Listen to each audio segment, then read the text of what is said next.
Assalamualaikum warahmatullahi wabarakatuh.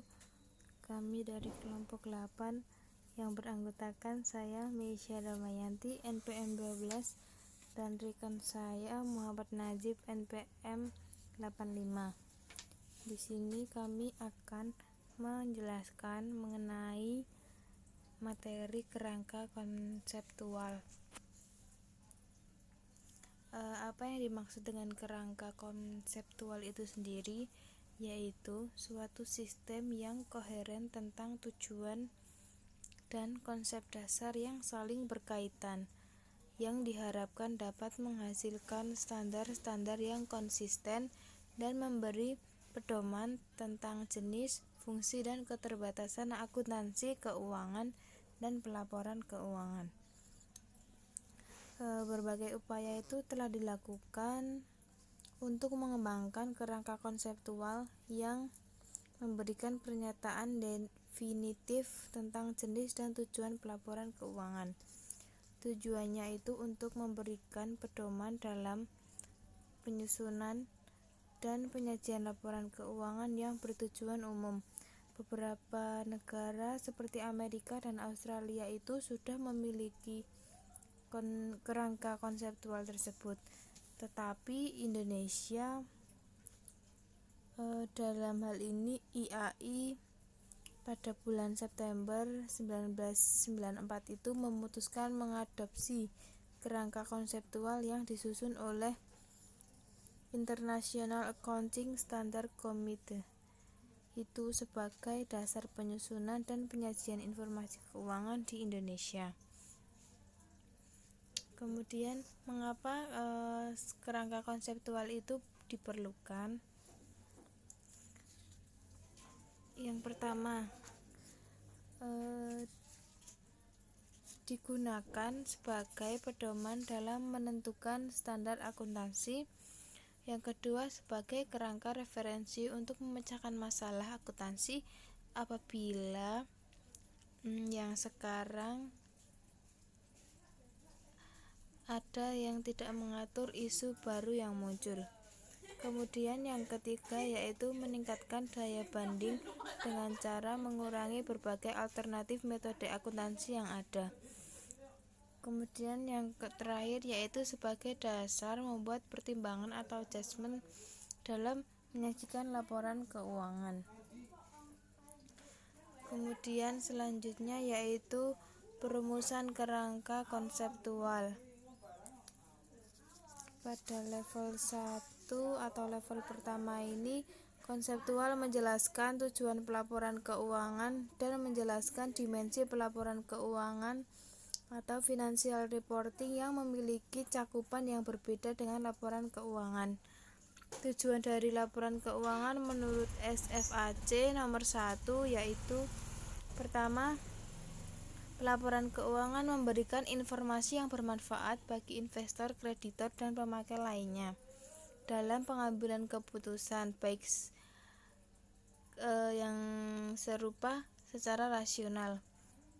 Tetapi informasi tersebut harus bersifat komprehensif bagi mereka yang memiliki pemahaman yang rasional tentang bisnis dan ekonomi dan memiliki kemauan untuk mempelajari informasi yang rasional.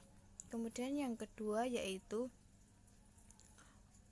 pelaporan keuangan memberikan informasi untuk membantu investor, kreditor, dan pemakai lainnya tentang kas bersih yang berkaitan dengan perusahaan. Kemudian yang ketiga yaitu pelaporan keuangan memberikan informasi mengenai sumber ekonomi suatu perusahaan dan klaim terhadap sumber tersebut. Kemudian yang keempat itu untuk menyediakan informasi tentang hasil usaha selama satu periode. Yang selanjutnya yaitu menyediakan informasi tentang bagaimana suatu perusahaan itu membelanjakan kas, pinjaman, dan pengembaliannya, transaksi modal, dividen, dan ekuitas lainnya. Kemudian yang keenam yaitu untuk menyediakan informasi tentang bagaimana manajemen mempertanggungjawabkan kepada pemilik atas pemakaian sumber ekonomi yang dipercayakan.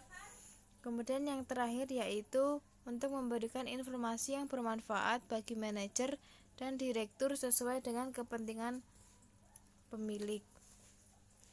Selanjutnya yaitu level 2.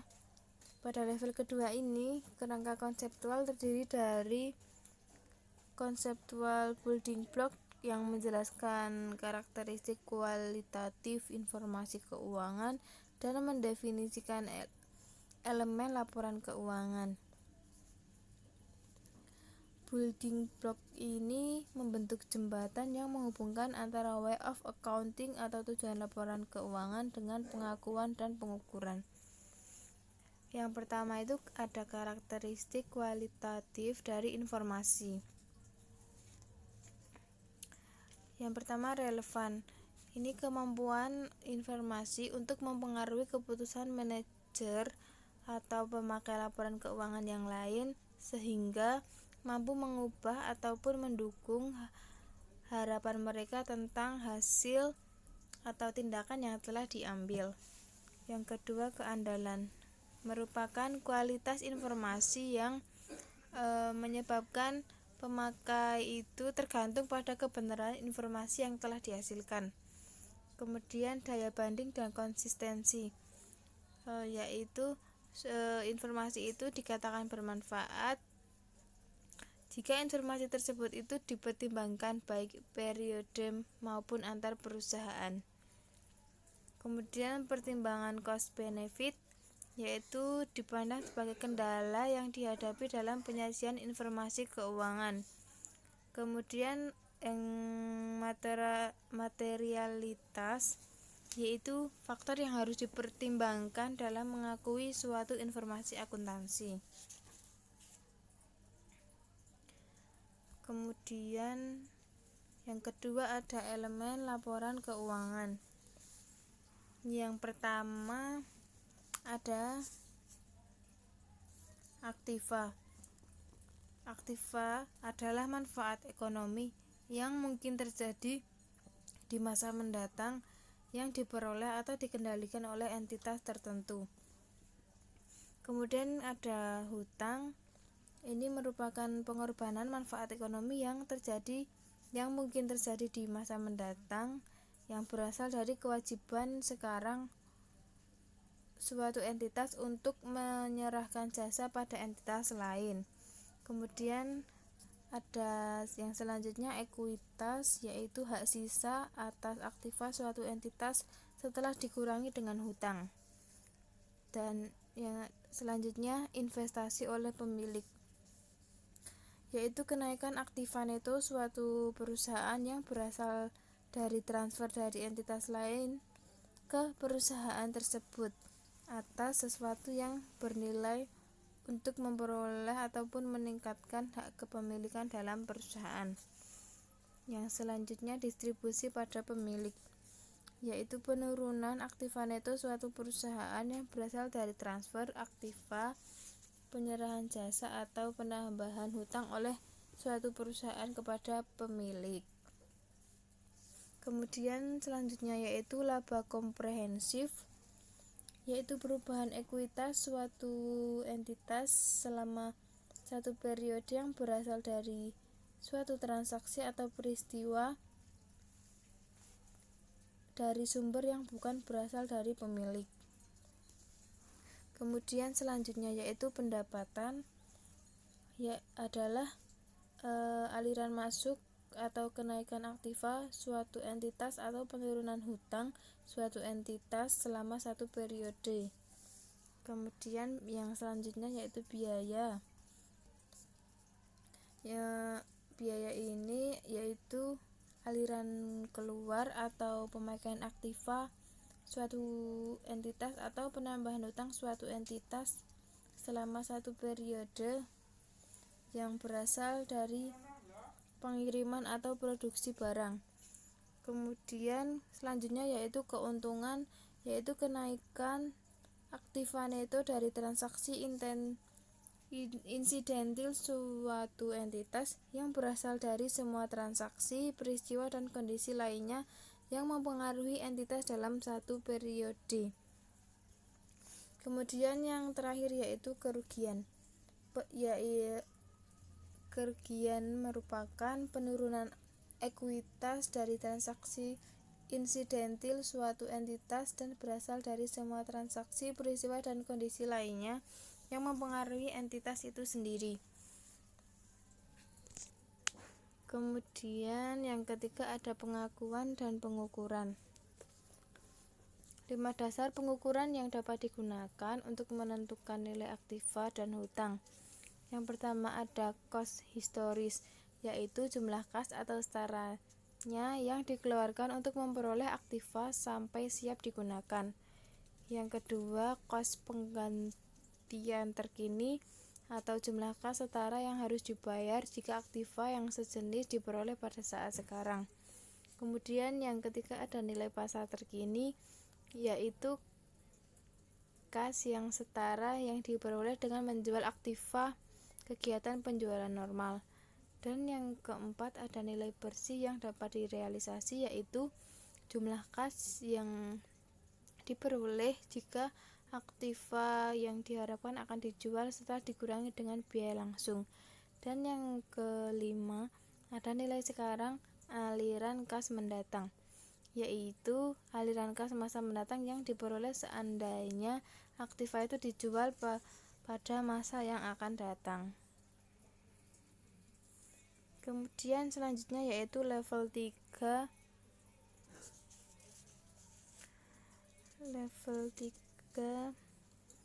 Postulat, prinsip, dan keterbatasan.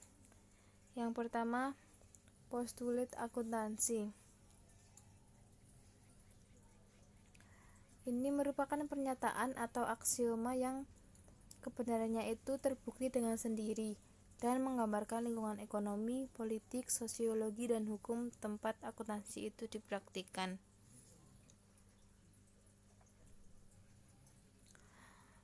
The economy entity atau kesatuan usaha. Akuntansi di sini memandang badan usaha sebagai unit usaha yang berdiri sendiri, bertindak atas namanya sendiri, dan terpisah dari pemilik yang menanamkan modal. Kemudian yang kedua, going concern atau kontinuitas usaha. Apabila tidak ada tanda-tanda atau rencana yang pasti bahwa perusahaan akan dibubarkan, maka kegiatan perusahaan dianggap akan berlangsung secara terus-menerus. Kemudian yang selanjutnya yaitu monetary unit atau penggunaan unit moneter. Semua transaksi yang terjadi akan dinyatakan dalam bentuk unit moneter pada saat terjadinya transaksi. Kemudian yang selanjutnya yaitu the accounting period atau periodisasi pelaporan.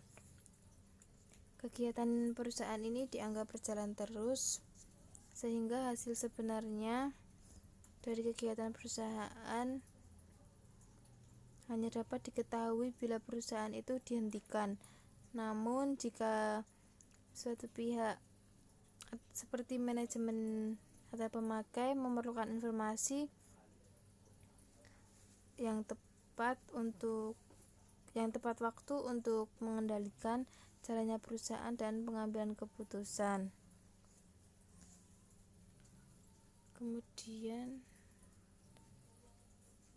yang kedua, accounting principles atau prinsip pendapatan. Yang pertama ada the historical cost principle atau harga pertukaran, yang artinya itu semua transaksi yang berkaitan dengan aktiva, hutang, modal, pendapatan, dan biaya dicatat menurut harga pertukaran pada tanggal terjadinya transaksi. Kemudian yang kedua ada the revenue principle atau prinsip pendapatan, mengatur tentang jenis komponen pendapatan, pengukuran pendapatan, dan pengakuan pendapatan. Kemudian selanjutnya the matching principle atau prinsip penandingan. Ada 3 dasar penandingan yang dapat digunakan, yaitu sebab akibat, alokasi sistematis dan rasional, pembebanan segera. Kemudian the full disclosure principle. Laporan keuangan ini harus mampu menggambarkan kejadian secara akurat yang dapat mempengaruhi perusahaan selama periode tertentu dan melaporkannya. Kemudian selanjutnya constraint. Di sini ada dua kendala dari constraint itu sendiri. Yang pertama ada cost benefit relationship. Penyajian informasi akuntansi pasti memerlukan biaya tertentu. Biaya itu meliputi pengumpulan dan pengelolaan data, biaya auditing, biaya untuk pengungkapan, dan biaya untuk penganalisisan. Yang kedua ada the materiality principle. Suatu informasi dikatakan material jika pengungkapan informasi tersebut diperkirakan dapat menyebabkan keputusan yang diambil. Kemudian dua kendala yang berkaitan dengan lingkungan. Yang pertama, industri praktis atau praktik industri, misalnya bank yang seringkali melaporkan investasi berdasarkan nilai pasarnya.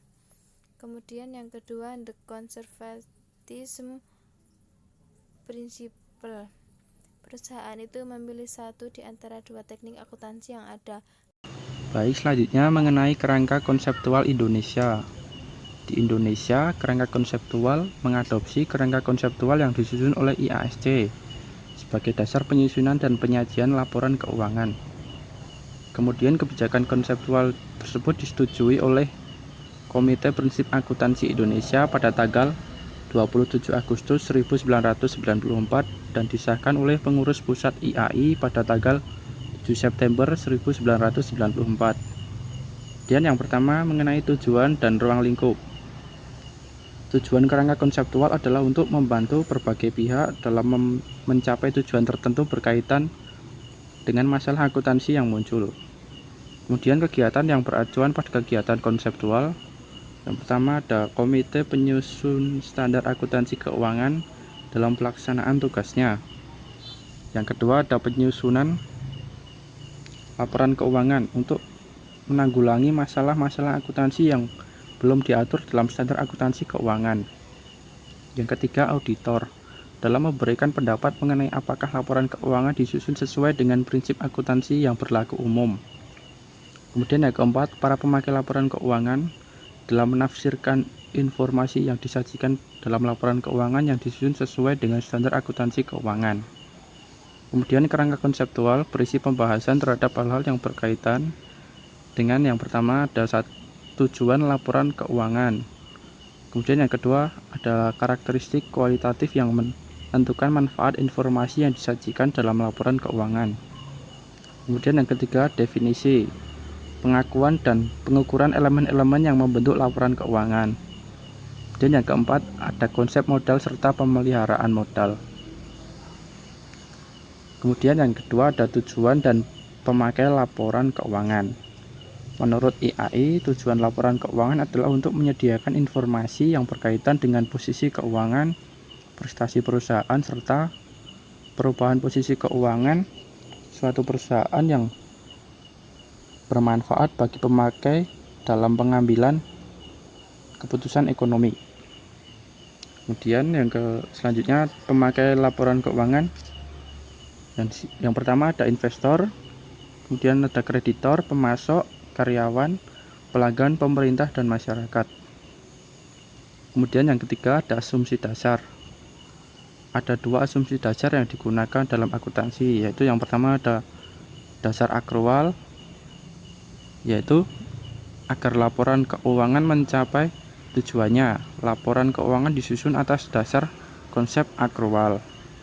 Atas dasar asumsi ini pengaruh peristiwa atau transaksi diukur dan diakui atau dicatat dalam laporan keuangan pada saat terjadinya, bukan pada saat diterima atau dikeluarkannya kas. Kemudian asumsi yang kedua ada kelangsungan hidup. Dalam penyusunan laporan keuangan, diasumsikan bahwa perusahaan akan hidup terus dan akan melanjutkan usahanya di masa mendatang.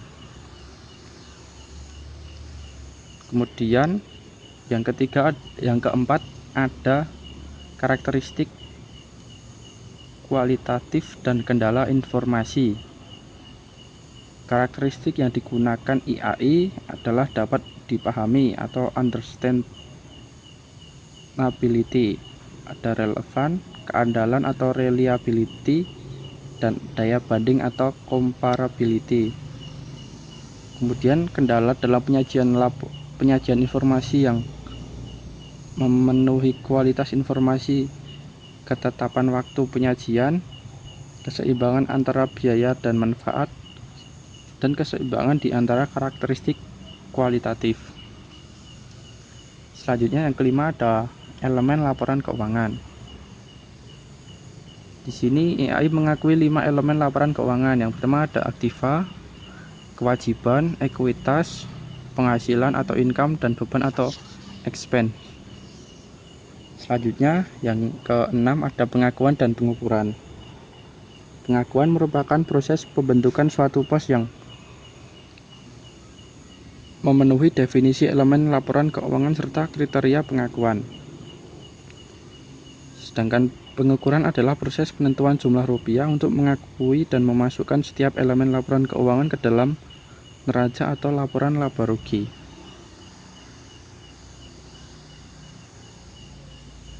Selanjutnya ada kritik terhadap kerangka konseptual. Di sini ada dua pendekatan yang dipakai, yaitu yang pertama ada pendekatan ilmiah. Pada pendekatan ilmiah ini terdapat yang pertama ada deskriptif dan non-operasional. Pendekatan ini dapat menimbulkan masalah karena kerangka konseptual mungkin dianggap sebagai produk akhir sehingga waktu dan usaha yang digunakan mungkin lebih baik diarahkan pada perbaikan GAP dari pengetahuan substansi akuntan. Yang kedua ada asumsi ontologi dan epistemologi. Pendekatan ini dalam konteks ilmiah memiliki dua konsekuensi. Yang pertama, mengarah pada hukum atau prinsip-prinsip universal untuk menghasilkan hipotesis yang lebih khusus. Yang kedua, ada hubungan yang erat antara penjelasan, prediksi, dan teknik yang digunakan. Kemudian yang ketiga, ada perputaran logika. Apabila diperhatikan, kerangka konseptual FASB kelihatan seperti mengikuti alur ilmiah, yaitu menghasilkan prinsip-prinsip dan praktik akuntansi dari suatu teori yang digeneralisasikan. Yang keempat, ada disiplin yang tidak ilmiah. Teori akuntansi normatif banyak memiliki kelemahan, sedang teori akuntansi positif masih dalam tahap embrio dan belum dapat dikategorikan sebagai sesuatu yang ilmiah. Selanjutnya ada nilai profesional. Yang pertama ada kerangka konseptual sebagai dokumen kebijakan. Perbedaan antara teori dan kebijakan merupakan hal penting karena isu kebijakan dapat dipecahkan dengan alat politik. Dan yang kedua ada nilai profesional dan perlindungan diri. Perlindungan diri memiliki arti pencarian terhadap kepentingan sendiri. Sementara nilai profesional mengarah pada idealisme dan ketidakegoisan. Selanjutnya, mampukah kerangka konseptual menyelesaikan semua masalah? Kerangka konseptual mungkin tidak mampu menyelesaikan semua masalah yang berkaitan dengan penentuan standar akuntansi. Beberapa masalah tersebut berkaitan dengan aspek pemilihan sosial. Satu hal yang harus diingat bahwa pengembangan perangkat standar akuntansi yang dapat diterapkan pada semua alternatif akuntansi yang memuaskan semua pihak tidak mungkin dilakukan. Kerangka konseptual harus dapat dipraktikkan dan dapat diterima oleh semua pihak yang berkepentingan. Pengujian akhir terhadap kerangka konseptual terletak pada implementasi dan kelangsungan hidupnya. Kemudian ada kerangka konseptual IFRS.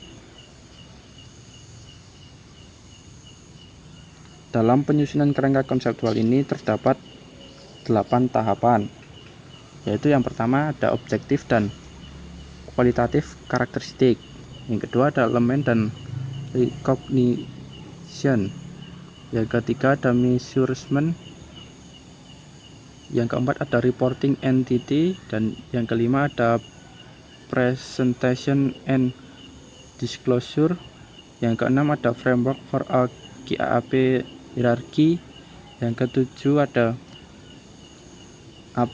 applicability to the not for profit sector, yang ke-8 ada remaining issue. Kemudian ada karakteristik kualitas informasi. Yang pertama ada relevan. Relevan dalam kaitannya dengan pelaporan keuangan adalah informasi tersebut harus memiliki nilai prediksi dan nilai konfirmasi. Kemudian yang kedua ada faithful representation. Faithful representation berarti adanya kesesuaian antara ukuran atau deskripsi dan fenomena yang akan disajikan. Yang ketiga ada enhancing kualitatif karakteristik. Ada 4 item yang dapat meningkatkan karakteristik kualitatif, yaitu comparability, variability, timeliness, dan understandability. Di sini comparability yaitu membantu pemakai informasi untuk melihat kesamaan dan perbedaan antara kejadian dan kondisi. Dan variability adalah konsensus di antara perbedaan ukuran. Kemudian timeliness atau tepat waktu juga penting untuk informasi yang berdaya guna untuk pengambilan keputusan. Kemudian understandability atau dapat dipahami berarti pemakai harus paham bahwa informasi itu masih dalam konteks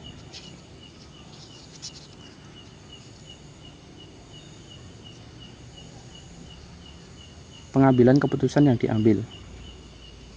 Selanjutnya ada constraint of qualitative characteristic. Sangatlah penting bahwa manfaat memperoleh informasi keuangan dengan karakteristik kualitas yang tinggi harus lebih besar dari biaya penyediaan informasi dengan karakteristik kualitas tersebut, atau harus dilihat dari benefit cost ratio. Kemudian elemen laporan keuangan menurut IFRS. Di sini ada aktiva, hutang, ekuitas, pendapatan, dan biaya. Selanjutnya, yang terakhir ada pengakuan elemen laporan keuangan. IFRS menyatakan bahwa item di dalam laporan keuangan dapat diakui jika yang pertama, kemungkinan manfaat ekonomi di masa datang akan mengalir ke atau dari entitas. Yang kedua, sumber daya tersebut dapat diukur secara handal atau reliable. Terima kasih. Demikian presentasi dari kelompok kami. Mohon maaf apabila terdapat kekurangan dan kesalahan. Wassalamualaikum warahmatullahi wabarakatuh.